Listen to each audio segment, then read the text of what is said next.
ভাবুন তো, আপনি বহু বছর ধরে একটি রিটায়ারমেন্টে মিউচুয়াল ফান্ডে এসআইপি করেছেন। হঠাৎ একদিন খবর এলো সেই ক্যাটাগরি আর থাকছে না, নতুন টাকা নেওয়া বন্ধ, ফান্ড অন্য স্কিমে মার্জ হয়ে যাবে। ঠিক এটাই করেছে ভারতের বাজার নিয়ন্ত্রক সংস্থা securities and exchange board of India, SEBI।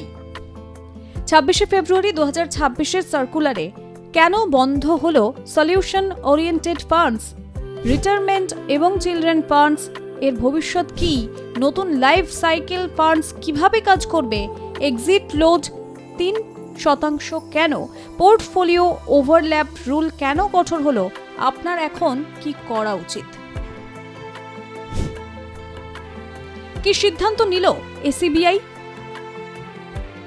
26শে February 2026-এ SEBI ঘোষণা করল সলিউশন ওরিয়েন্টেড স্কিমস ক্যাটাগরি অবিলম্বে বন্ধ। এই ক্যাটাগরির মধ্যে ছিল রিটায়ারমেন্ট ফান্ডস এবং চিলড্রেন্স ফান্ডস। 31শে জানুয়ারি 2026 পর্যন্ত ছিল 15টি চিলড্রেন্স ফান্ড, 29টি রিটায়ারমেন্ট ফান্ড, মোট 44টি স্কিম। এখন কি হবে? নতুন সাবস্ক্রিপশনস বন্ধ, বিদ্যমান স্কিম অন্য স্কিমে মার্জ হবে, SEBI এর অনুমোদন লাগবে, 6 মাসের মধ্যে রিঅ্যালাইনমেন্ট। কেন এই সিদ্ধান্ত? SEBI জুলাই 2025-এ বলেছিল মিউচুয়াল ফান্ড ইন্ডাস্ট্রি খুব জটিল হয়ে যাচ্ছে, একই রকম নাম কিন্তু আলাদা পোর্টফোলিও, থিম্যাটিক এবং সেক্টরাল ফান্ডে ব্যাপক ওভারল্যাপ, ফলে ইনভেস্টর বিভ্রান্তি, পোর্টফোলিও ডুপ্লিকেশন এবং ঝুঁকির সঠিক ধারণা না থাকার সমস্যা হচ্ছিল। SEBI চায় পরিষ্কার category, com overlap, true to level scheme. নতুন কি এলো? Life cycle funds. পুরনো সলিউশন ফান্ডস বন্ধ হলেও নতুন একটি ক্যাটাগরি এলো, সেটি হলো লাইফ সাইকেল ফান্ডস। কিন্তু এই লাইফ সাইকেল ফান্ড কি? এটি একটি ওপেন এন্ডেড ফান্ড যার নির্দিষ্ট ম্যাচুরিটি ডেট এবং জিলাইট প্যাথ স্ট্র্যাটেজি থাকে। উদাহরণ: life cycle fund 2055, life cycle fund 2045। Glide path মানে কি? ধরুন আপনার অবসর 20 বছর পরে, প্রথম দিকে বেশি ইকুইটি, বেশি গ্রোথ, অবসরের কাছাকাছি। ইকুইটি কমবে, ডেবিট বাড়বে, রিস্ক কমবে, অটোমেটিক রিব্যালেন্সিং হবে। টেনিউর স্ট্রাকচার: মিনিমাম 5 বছর, ম্যাক্সিমাম 30 বছর, 5 বছরের গুণিতকে। এক AMC সর্বোচ্চ 6টি লাইফ সাইকেল ফান্ড একসাথে অফার করতে পারবে। 1 বছরের কম বাকি থাকলে ইউনিট হোল্ডারদের সম্মতিতে ফান্ড মার্জ হতে পারে কাছাকাছি ম্যাচুরিটির লাইফ সাইকেল ফান্ডে। এক্সিট লোড কেন 3%? SEBI বলেছে ফিনান্সিয়াল ডিস্লিপিং করতে এক্সিট লোড লাগবে।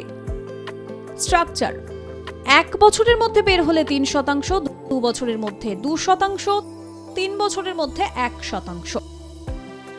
এর মানে এই ফান্ড ট্রেন্ডিং করার জন্য নয়, এটি দীর্ঘমেয়াদী লক্ষ্য ভিত্তিক বিনিয়োগের জন্য। পোর্টফোলিও ওভারল্যাপ রুল সবচেয়ে বড় পরিবর্তন এখানে। ভ্যালু ফান্ড এবং কন্ট্রা ফান্ড দুটোই অফার করা যাবে, কিন্তু ওভারল্যাপ 50%-এর বেশি নয়। সেক্টরাল অথবা থিম্যাটিক ফান্ডস 50%-এর বেশি ওভারল্যাপ চলবে না। রিঅ্যালাইনমেন্ট টাইমলাইন: প্রথম বছর 35% কমাতে হবে, দ্বিতীয় বছর আরও 35%, তৃতীয় বছর বাকি 30%।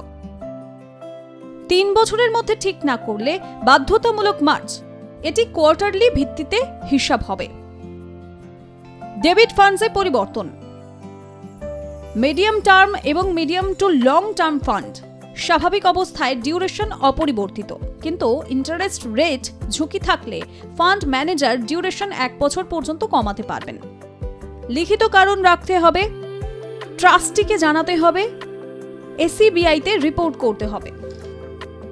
হাইব্রিড ফান্ডস এবং অন্যান্য: হাইব্রিড ফান্ডগুলো বিনিয়োগ করতে পারবে গোল্ড ETF, সিলভার ETF, ইনভিল্ড এবং ইটিসিডিতে, কিন্তু সীমা থাকবে এক্ষেত্রে।